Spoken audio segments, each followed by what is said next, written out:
They're not looking at these pipes. They don't care. A storm drain collapse destroys this man's home. At the time, the city said it was properly inspected. New tonight, the documents we found that tell a different story. I pray that this doesn't happen to no one else. Is Mayor Scott ignoring what you voted for to put the Baltimore Police Department under city control? The massive delay he's asking for. Dr. Santelises, can we just get a quick word with you? After our emails to city school leaders went ignored, we tracked them down. Fox 45 News Project Baltimore demands answers on the repeated education failures. 2 teens hurt and a man killed in a triple shooting. Fox 45 News examines the juvenile justice bills on the table and how both parties are approaching the issue. Live from WBFF in Baltimore, this is Fox 45 News at 10. Good evening, I'm Kai Jackson. And I'm Mary Bubala. From hearings into some failing city schools and a controversial program from the mayor to bringing the Baltimore Police Department under local control. The Baltimore City Council covered a lot of big topics tonight that could impact you. And that's sparking questions about whether Mayor Brandon Scott respects the will of the voters, as some experts say he could be on shaky ground come re-election time. Fox 45's Mackenzie Frost taking a look at how tomorrow's election in Chicago could be an indicator for the mayor's political future here in Baltimore. Our team coverage begins with Jeff Abel. Jeff joins us live right now with the new push to get the Baltimore Police Department under the city's control faster. Jeff? Well, you know, despite overwhelming approval from voters in November, Baltimore still does not have control over the city police department. And that is raising a lot of questions tonight over when voters speak, who really is listening. When voters went to the polls in November, 82% of them voted in favor of Question H, which gave the city full control over the Baltimore City Police Department. But now, almost 3 months later, Baltimore still doesn't control the city police department. We cannot do anything right now if we don't have full control. We can't legislate anything as far as right now because we don't have full control. For more than a century, the state has controlled the city police department, an issue which the mayor has long promised to change. Local control of BPD is about racial justice, about police accountability, and it's about representative democracy. But even though voters have spoken, the mayor appears to be in no rush to implement it. At a hearing earlier this month, the mayor angered activists when he announced it could be late this year before the control is finally implemented. Immediate implementation of local control of the Baltimore City Police Department. At a city council meeting tonight, the resolution has been adopted. Council members gave unanimous approval to a resolution calling for the transfer of control sooner rather than later. And we want to make sure that happens in June of 2023, not December 2023 and not 2024. Again, the voters have spoken. We need to make that happen June. It's the second time the mayor has frustrated voters. In November, voters also passed a measure demanding the city retain ownership of its conduit system. Weeks later, the mayor signed an agreement giving BG&E broad control over the conduit system. It can leave voters more discontented to say, well, why should I vote for this when they'll find a way around it? Well, there are currently 2 bills in Annapolis calling for the transfer of control. One calls for it to happen on June the 1st. The other bill calls for it to happen in October of next year. We're live tonight. Jeff Abel, Fox 45 News. All right, Jeff, thank you. Taking the Baltimore Police Department under local control isn't the only issue the city council discussed tonight. Councilman Robert Stokes also announced that the council will hold an oversight hearing on Baltimore City Public Schools following a Project Baltimore report showing 23 city schools where 0 students who tested were proficient in math. Now, that will take place April 6th, 2 months after news of this story broke. Now, we know the council has acted quicker, though, on some other issues. For instance, last year, the council took just 3 weeks to pass a bill lowering the amount of time city leaders need to spend in office to receive a pension. It was in response to voters approving term limits on the November ballot. Mayor Brandon Scott vetoed that bill. And Councilman Yitzi Schleifer, chair of the Rules and Legislative Oversight Committee, announced 2 hearings. On Thursday, March 9th, the committee will hear about the mayor's recently announced Clean Core initiative, which will give $15 million to a group of nonprofits to clean up neighborhoods. Councilman Schleifer has been critical of that program. Why in the world would, the administration give $15 million towards privatization of community groups to perform these functions and to hire people when that's exactly what we're trying to do? Now, on the same day, March 9th, Councilman Schleifer says his committee will hold another hearing on the appointment of Faith Leach as the city administrator. The mayor announced that appointment last month. Leach led the city's Squeegee Collaborative, and critics question whether she's ready for such a big role in city government. Part of getting a job is showing that you can manage people and then you can manage a crisis. This person has done neither. And the Squeegee Kid crisis is still a crisis in the city of Baltimore. Now, the city council also approved a bill giving $9 million to improve the Edmondson Village Shopping Center. That bill fast-tracked through to a final vote tonight. Just last week, Fox 45 News questioned how the city will make sure the money goes to the right place. How will you ensure this $9 million will be well spent? Well, I mean, we have, there's audits, there's oversight that the finance department is in charge of, and so we make sure we're working with them to ensure it's, that they're fiscally responsible with the city dollars and, taxpayers' money. That bill now goes to the mayor for approval. Baltimore City and Mayor Brandon Scott will soon have complete control over the police department, as some say they're not happy with the way he's dealt with crime. As voters in Chicago head to the polls, one political expert says the outcome of that city's mayoral election could be an indicator of Mayor Scott's political future. Fox 45's Mackenzie Frost continues our team coverage. Crime is at the top of the list of priorities for many voters, especially when you look across the country where public safety remains a large concern for many communities. As for Mayor Brandon Scott, who made public safety a cornerstone of his campaign, another term in office may really hinge on how much voters really trust him to turn things around as more and more people become victims of gun violence.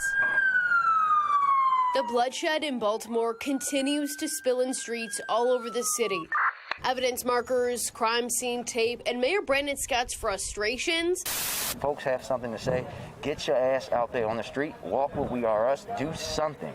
Don't tweet. Don't talk. Don't go to Fox 45. Everybody has to do something. When are we going to have a conversation about how everybody, including your station, can play a part in reducing violence instead of spreading this hatred, spreading this violence, spreading these hashtags, spreading all the nonsense that we see? People are dying over dumb, and that's the reality. Have become common. After a while, you can show a certain amount of frustration. Political analyst John Dady says voters are only willing to wait so long. At a certain point, you also say, well, what are you going to do about the problem? And it's that question that has voters across the country looking to their leaders, too. In Chicago, incumbent Mayor Lori Lightfoot facing a 9-person election dominated by crime. According to Chicago PD, 2021 hit a 25-year high with 797 people killed. If I was Mayor Scott, I'd be paying close attention to how things work out in Chicago. But it's not just Chicago. Crime is top of mind for voters nationwide, and elected leaders are being put on notice. New Orleans mayor facing a recall. San Francisco's progressive district attorney ousted last year, fueled by frustration over public safety. More than 70% of Baltimoreans voting against former top prosecutor Marilyn Mosby and her progressive prosecution policies. If Lori Lightfoot doesn't make the runoff, that's a 5-alarm fire for the mayor. That should be a warning sign. Meanwhile, Mayor Scott says he's committed to seeking another term. Does that mean you are running for re-election? Is that a commitment? No, I am. His campaign coffer, flush, sitting on more than $450,000. But the issues for people in Baltimore are real. Even last year, voters already frustrated with the performance by the mayor. If the election was held today, would you vote for Brandon Scott? No.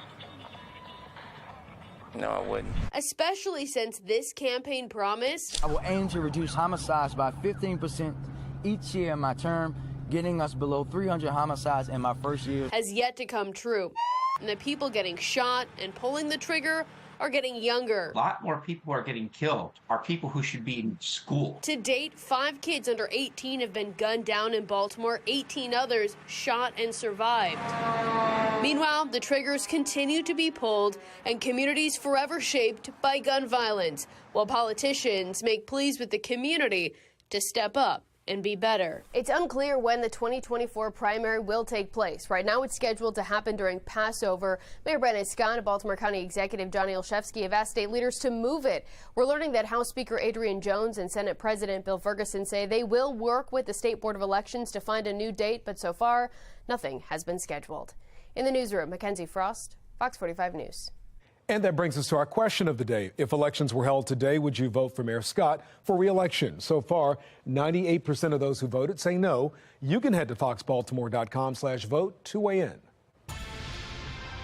New developments in the case against a former Gilman teacher accused of sexually assaulting and abusing students. A Baltimore County grand jury has indicted Christopher Bendon on 16 charges, including rape, sex abuse, and solicitation of a minor.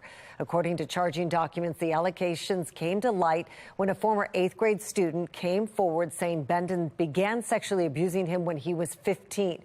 That victim also said Bendon would give him and his friends rides home after they had been drinking because they didn't want to tell their parents. In exchange for the rides, the victim said that Bendon would make them run around naked. According to charging documents, other victims shared similar accounts about the rides, stripping down, and requests for pictures. Bendon was a teacher at Gilman from 2007 up to this year. You can find more on the allegations on our website, foxbaltimore.com. Still tracking some light rain and drizzle across the area. Actually, maybe even a little bit of heavier rain from Westminster to Tawnytown, New Freedom, Walkersville. And it looks like as we head through the overnight hours, still going to be hanging on to some of that. Even the morning commute, there could be a little patch or two of drizzle, but I think we should be gradually drying out. Temperatures in the 40s through the morning, but it does warm up in the afternoon. I'll let you know how much it warms up tomorrow, how much better it's going to look. Well, we could even have at least some computer models say the potential of snow in the forecast. Still ahead on Fox 45 News at 10 o'clock tonight. After a sinkhole swallows homes on North Avenue in Baltimore, the city says the storm drain that caused it was inspected and cleared. But Fox 45 obtains documentation that tells a different story. Maryland lawmakers are introducing a number of bills to deal with juvenile offenders in the state. We take a closer look at them and why one expert says some of these bills are missing the point. Also ahead after the break, Project Baltimore demands answers 3 weeks after breaking a story that 23 schools have 0 students proficient in math. We'll have the latest on their investigation.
Tomorrow, the Baltimore City School Board is set to decide the fate of the Baltimore Collegiate School for Boys.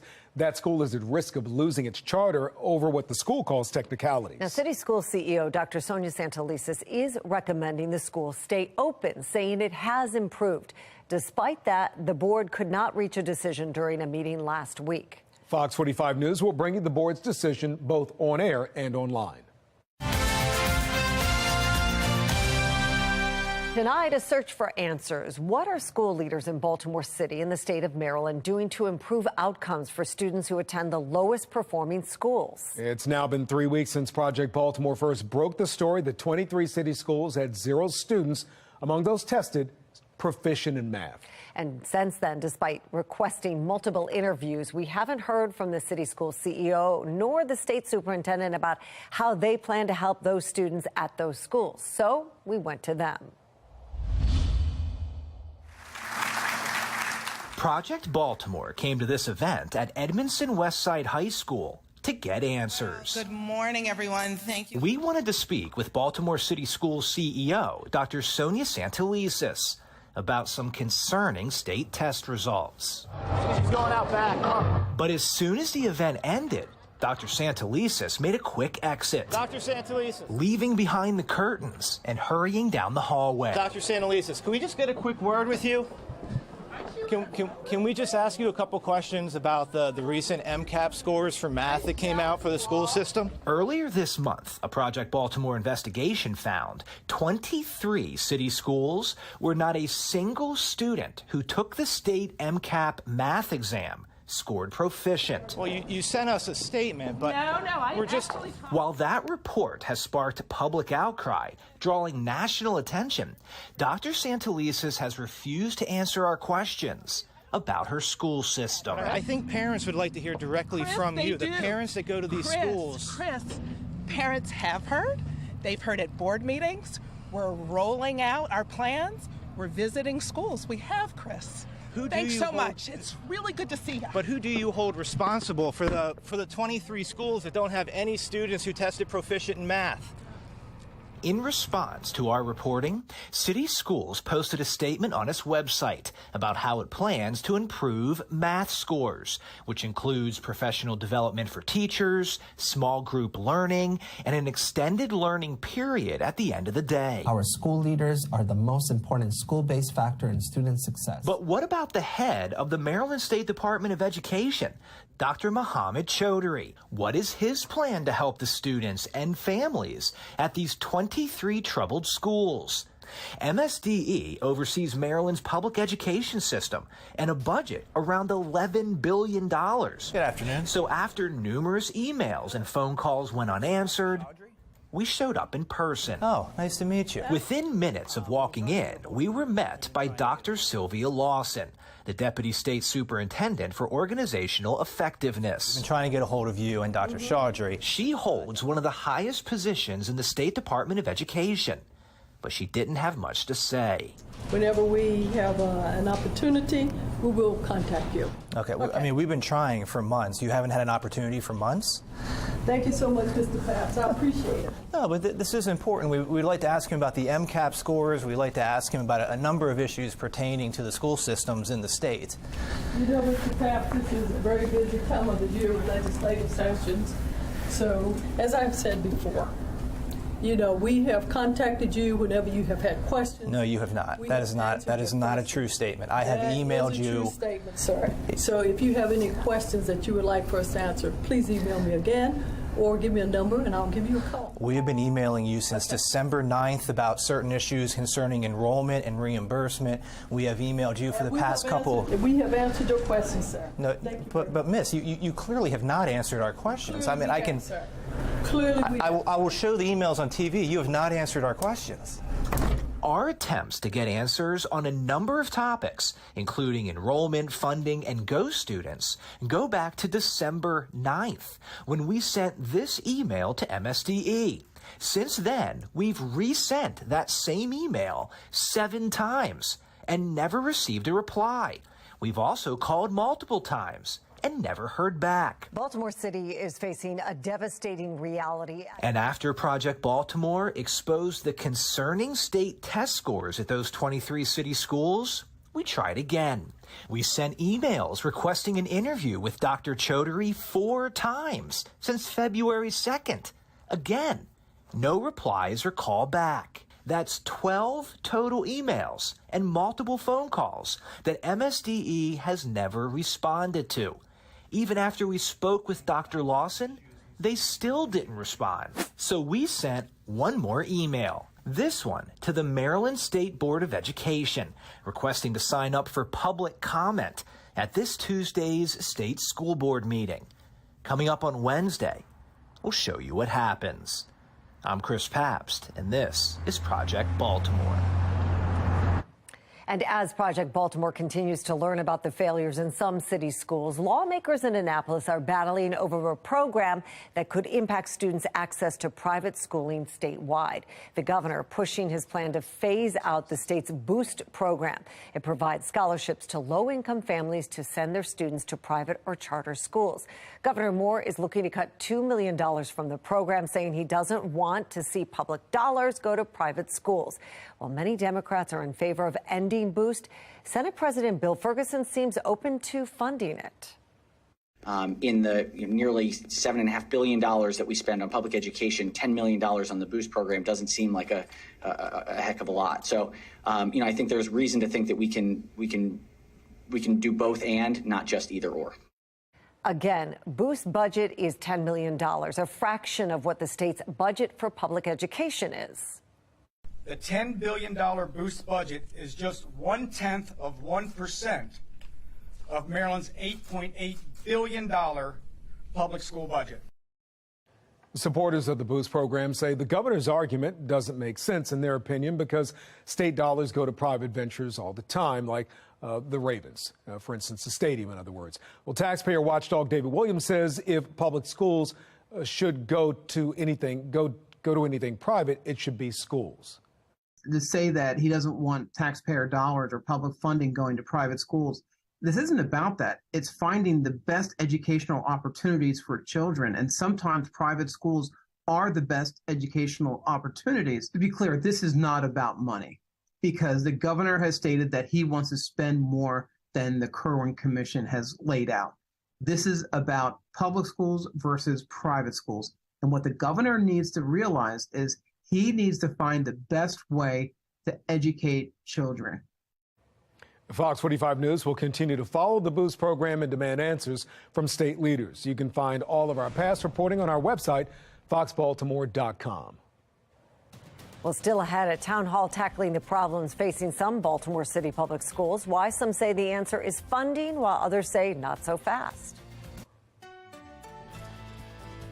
And a good soaking rain continues over a good portion of the area right now. But by the time we get to the end of the week, another weather maker moves in. And take a look. Both of our long-range computer models, we've seen this before, having some mixed precipitation north of the city. I'm going to let you know what the potential is. You're going to be seeing anything sticking. I know it's a few days out. That's coming up in my Weather Authority forecast.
Taking a look now at the Fox Box, top left, U.S. Secretary of Treasury Janet Yellen visited the capital of Ukraine today. It comes 1 week after President Biden's visit there. Yellen talked about economic assistance with Ukrainian leaders. On the top right, a girls' high school basketball team has withdrawn from the Vermont State Tournament because they refused to play a team with a transgender player. Vermont law allows transgender female students to play on girls' sports teams. Bottom left, all books in the James Bond series will be re-released to remove offensive language. Reports say Ian Fleming's publications asked for a sensitivity review of the series. Dated reference to certain ethnicities will also be removed. On the bottom right, a California community is divided over whether the controversial book Gender Queer should remain on school library shelves after parents say a student was failed for refusing to read it. A similar debate took place in Baltimore County earlier this month. Both school systems say the book will remain in libraries. You can find more on that debate on our website, foxbaltimore.com. Fox 45 News has been pressing for answers about the North Avenue sinkhole for months. Why new documents tell a different story than what the city is telling us.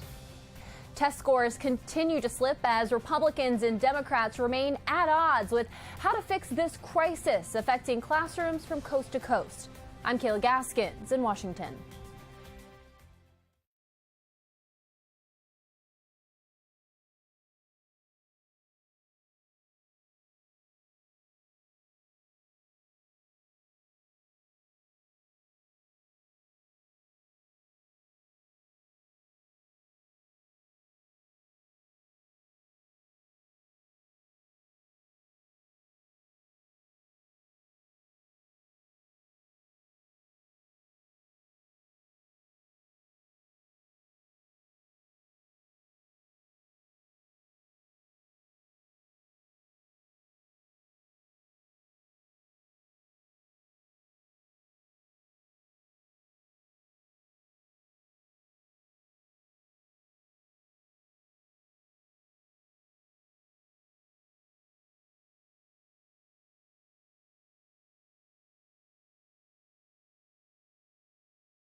We are following three big stories at 10:30. A crisis in the classroom. A town hall is tackling the biggest issues in Baltimore City Public Schools.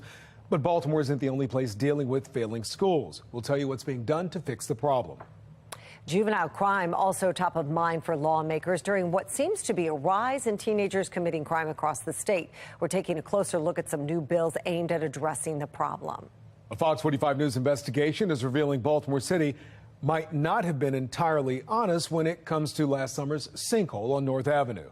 That sinkhole destroyed homes. Now they're refusing to pay for the damage, leaving families without any answers. And the city says it inspected the storm drain that led to the sinkhole, but new documents tell a different story. Fox 45's Rebecca Pryor joins us live with the very latest on this. Rebecca, you have covered this for months.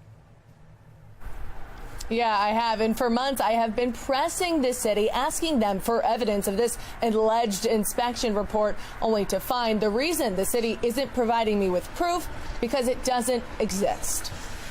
This is where my house began at. This was my backyard. Standing where his home and everything he owned once stood. Still paying the mortgage, yeah. The gaping hole now covered up. Something that's not even here. But for Quentin Bell, this patch of dirt still a massive money pit. I still don't have a clue on if I'm getting paid or not, or even if I can even rebuild right here. It all started last July with the collapse of a 115-year-old stone arch storm drain. The collapse creating a sinkhole and forcing the demolition of Bell's home and several others.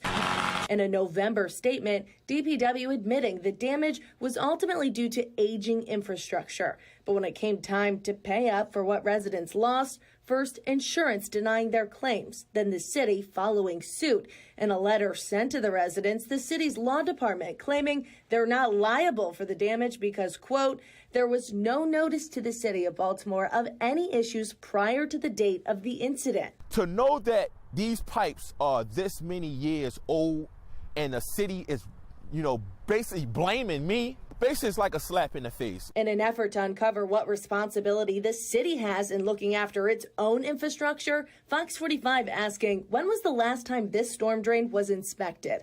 On October 20th, DPW sending us a statement claiming, quote, this year, an earlier internal review of the North Avenue drain did not indicate items of concern. But when we pressed for evidence of that inspection, no response. Only after formally filing a Maryland Public Information Act and about a dozen emails later was it revealed the latest inspection was actually done 23 years ago. And instead of a detailed inspection report, this is all the evidence the city has to show at one point in the year 2000, no damage to the storm drain was detected. And you're going to tell me that I, the homeowner, should have gave you notice when you guys haven't even checked it at all. Further investigating also finding, according to the Maryland Department of the Environment, the city is required to conduct preventative maintenance inspections on all city storm drains at least once every 3 years. FOX45 following up with the city on Monday asking, is it possible routine inspections could have detected damage that might have prevented the storm drain's collapse? And if the city isn't routinely inspecting its aging infrastructure, doesn't that put the public safety at risk? As of News Time Tonight, we have not heard back. That has me even more worried to even drive down the street anywhere in the city. Bell's biggest fear, if it happened to him, it could happen to you. They looking at it as East Baltimore. These houses not worth no money. I think Brandon Scott don't even care about this area. 8 months and 8 more mortgage payments later, Bell still left with no home, no answers, and no trust in city leadership. It was no failure, damages done to it. How do you know? So now you lying to me, you're denying me, and you neglecting me all at once? Now, meanwhile, the homeowners have also filed a negligence lawsuit against the city here, in which they're also asking a number of questions pertaining to the city's inspection of this storm drain, essentially asking whether or not the city really did their due diligence in keeping residents here safe. Their lawyers tell me they should have that information by the end of March. Reporting live in Baltimore City, Rebecca Pryor, Fox 45 News.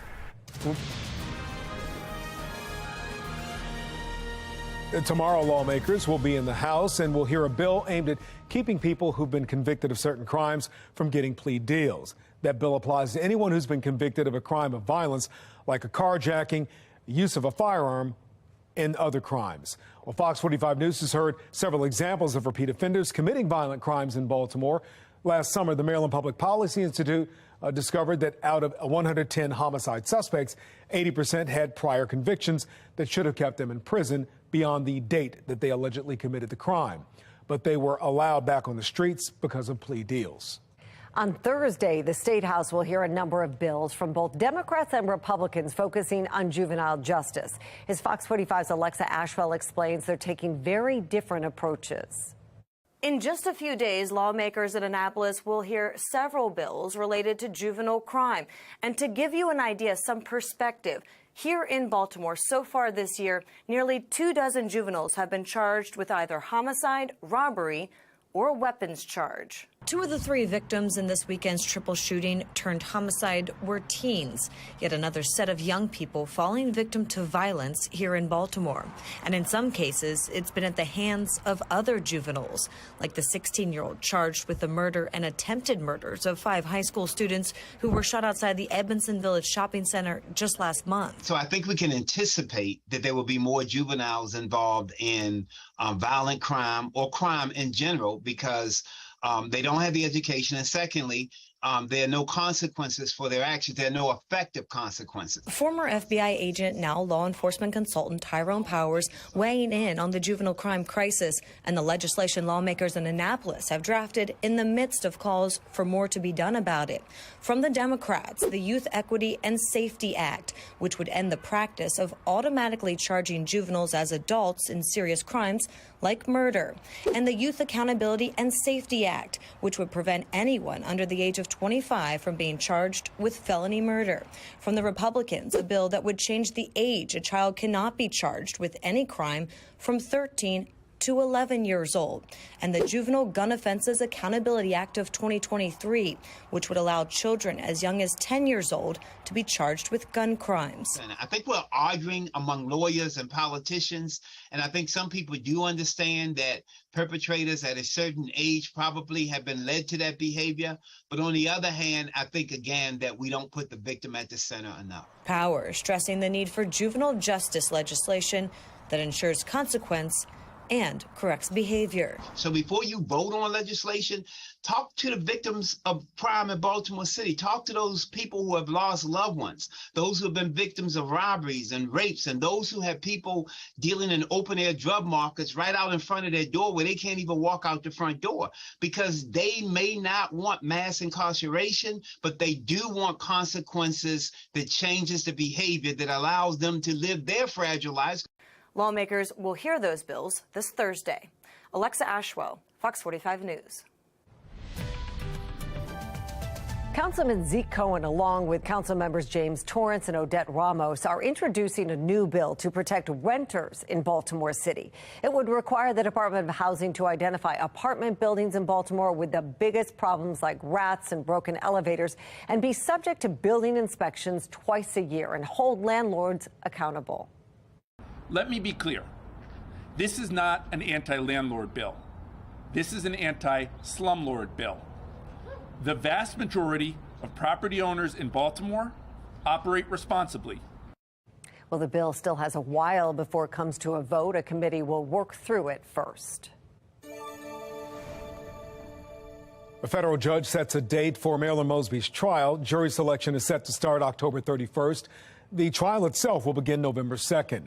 The former city state's attorney faces 4 federal charges related to vacation home purchases in Florida, including perjury and making false statements on a loan application. Well, turning now to the crisis in the classroom. In 2007, U.S. Supreme Court Justice Stephen Breyer issued a warning in his dissent on the decision to strike down 2 school board initiatives meant to reverse extreme racial segregation in public schools. Now, Breyer's former clerk, Tharuvik Naraja, has written a new introduction to it, claiming public schools are more segregated now than at any point since the late 60s. He says Baltimore is a prime example of that, pointing to a recent Project Baltimore report showing 23 schools where 0 students among those tested are proficient in math. The overwhelming majority of the schools that we're talking about are schools that today are as hyper-segregated as they were in 1968, schools that literally have classrooms without a single white student. That is not what Thurgood Marshall was fighting for. That's not what he was arguing for. That's not what Brown versus Board of Education promised to the nation and to the children of Baltimore City. But here we are in 2023 with virtually every high school in Baltimore City as hyper-segregated as it was before Brown was even decided. Tonight, political commentator Armstrong Williams held a Your Voice, Your Future town hall where panelists talked about the problems within some Baltimore City schools. Governor Wes Moore is including millions more dollars for education in his budget on top of the millions already going to schools through the Kerwin Education Plan. One panelist says funding isn't the answer. Another didn't agree. You don't have a lot of money coming in from people living in these homes, paying property taxes to fund education. And then you also don't have the money to afford and pay teachers what they deserve. And then so you a lot of times you have teachers that don't want to work in these environments. You can throw all the money in the world in the education system we got on a national level or on a city level, which right now we talking about $1 billion, $21,000 per student. All right? So they've monetized our children. Our children have value, but it's dollar and cents value. Well, student performance is declining in public schools across the nation. Republicans and Democrats are at odds over how to fix it. National correspondent Kayla Gaskins has the latest. In Illinois, increased spending on education resulting in lower test scores statewide. We're spending a record amount of money on education right now, but our student outcomes are going down. From 2019 to 2022, the state pumped close to $1 billion additional dollars into public schools. Over the same time period, data shows reading proficiency dropping 7%, math scores slipping 6%. Last October, the organization opened the books, publishing a report analyzing Illinois teacher salaries, finding 500 educators made between $200,000 and $439,000 a year. 4 out of every 10 are below the poverty line. And so that kind of compensation in a school such as this, that is a moral outrage. In Baltimore City, Maryland, one of the best funded public school systems in the country, 23 schools in the district had not a single student test proficient in math. The GOP latching on to this frustration. Republican-led states across the country expanding school choice programs. The debate over introducing school choice in Alabama heating up. And not every public school is able to serve every single student. Critics voicing concerns. It literally is a question of how do we help our public schools? You certainly don't help them by removing $500 million from their revenues. Earlier this year, Iowa passing some of the most expansive school choice programs in the country.